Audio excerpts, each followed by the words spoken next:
Bayangin lagi jalan malam. Tiba-tiba kampung hening banget. Dulu keheningan begitu bukan tanda damai, tapi tanda operasi lagi jalan. Perkenalkan, kami dari kelompok 1 yang bahan menekan. Aku Angel. Aku Marcella. Aku Kali. Aku Nathan, aku Brandon. Aku Queen. Dan hari ini kami akan membahas kasus Petrus, yaitu penembakan misterius.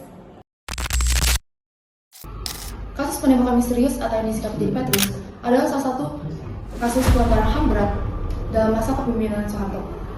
Peristiwa ini penting untuk dibahas lebih dalam karena kasus Petrus ini telah mengadili banyak warga negara Indonesia tanpa proses hukum yang jelas.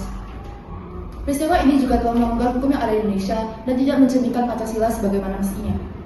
Kasus ini telah menunjukkan kegagalan penegakan hukum yang ada di Indonesia dan dapat menjadi acuan untuk sistem hukum yang Indonesia untuk menjadi lebih baik dan lebih adil. Secara garis besar, tentara khusus ditugaskan oleh Soeharto untuk memberantas para pelaku kejahatan seperti preman, perampok, dan lain sebagainya.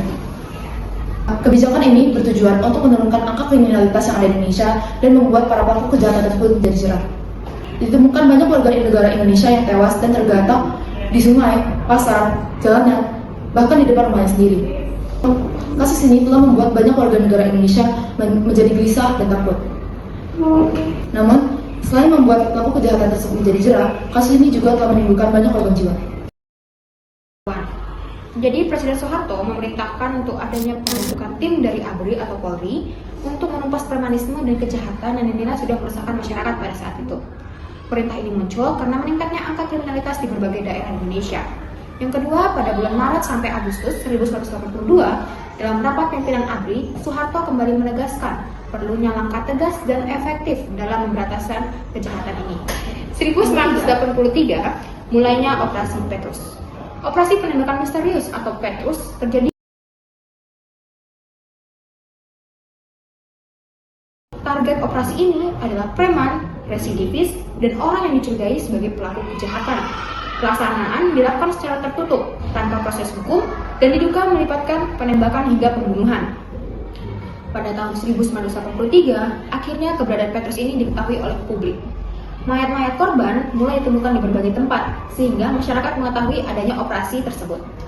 Banyak korban ditemukan dengan ciri tertentu, seperti tangan terikat atau luka tembak di bagian tubuh khusus. Berikutnya, pada tahun 1985, operasi ini akhirnya dihentikan. Operasi Petrus mulai berkurang dan kemudian dihentikan oleh pemerintah. Pasca reformasi 1998, desakan dari masyarakat sipil dan keluarga korban meningkat agar negara mengusut tuntas operasi ini sebagai pelanggaran HAM yang berat. Lalu, 2008 sampai 2012, Komnas HAM melakukan penyelidikan dan menyerahkan berkas penyelidikan kepada Kejaksaan Agung. Kejaksaan Agung tidak menindaklanjuti dengan alasan berkas belum lengkap, sehingga kasus ini berhenti. Jadi kan kita tahu nggak sih, di kejadian Petrus ini itu melanggar beberapa sila-sila, terutama ada 3, yaitu sila kedua, sila ketiga, dan sila kelima. Sila kedua, kemanusiaan yang adil dan beradab, di mana kasus ini melanggar hak manusia untuk hidup dan juga melanggar martabat manusia sebagai makhluk yang hidup yang beradab. Sila ketiga, persatuan Indonesia. Kasus ini melanggar sila ketiga karena merusak rasa persatuan yang seharusnya pemerintah dan rakyat bersatu, tapi kasus ini melakukan sebaliknya. Dan sila kelima, keadilan sosial bagi seluruh rakyat Indonesia.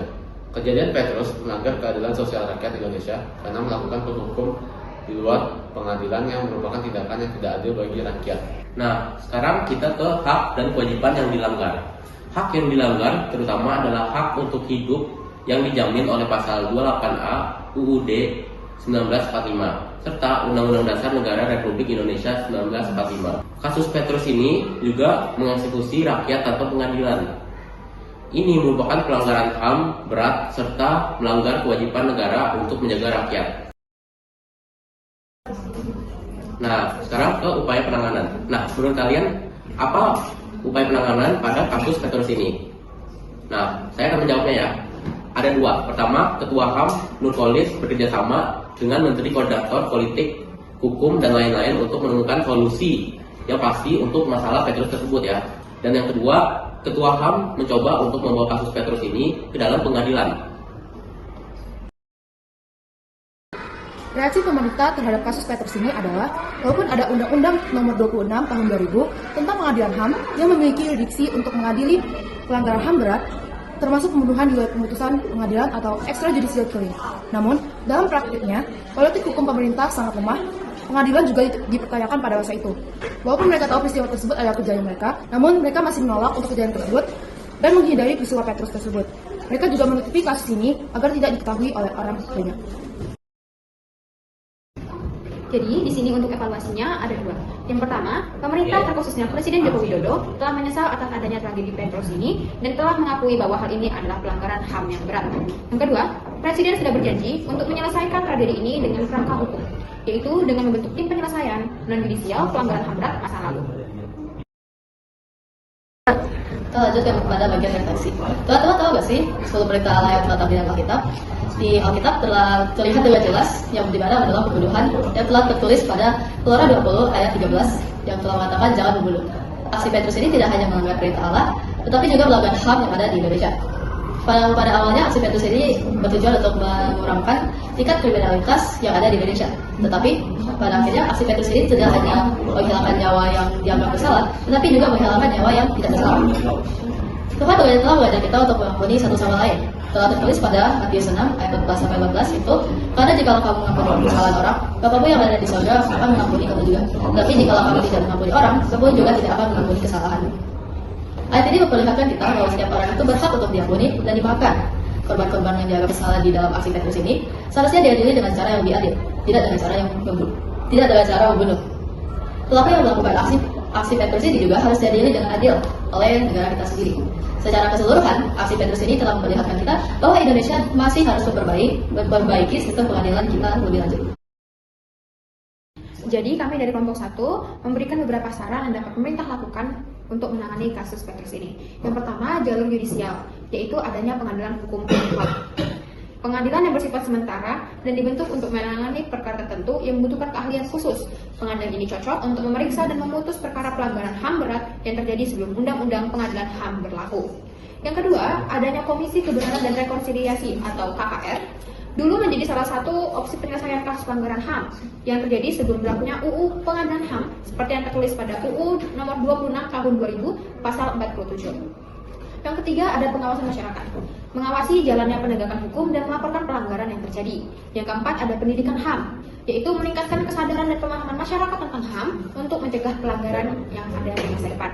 Yang kelima, ada penegakan hukum yang adil, memastikan semua pelanggaran HAM ditangani secara adil dan transparan. Yang keenam, ada penguatan lembaga, yaitu memperkuat lembaga seperti Komnas HAM dan pengadilan untuk memastikan perlindungan HAM berjalan secara efektif. Lalu yang ketujuh, ada penyebarluasan informasi, yaitu menyebarkan informasi tentang pelanggaran HAM agar kasus dapat diungkap dan ditangani dengan benar. Terima kasih sudah menonton. Semoga video kali ini dapat mengedukasi kalian. Terima kasih. Bye.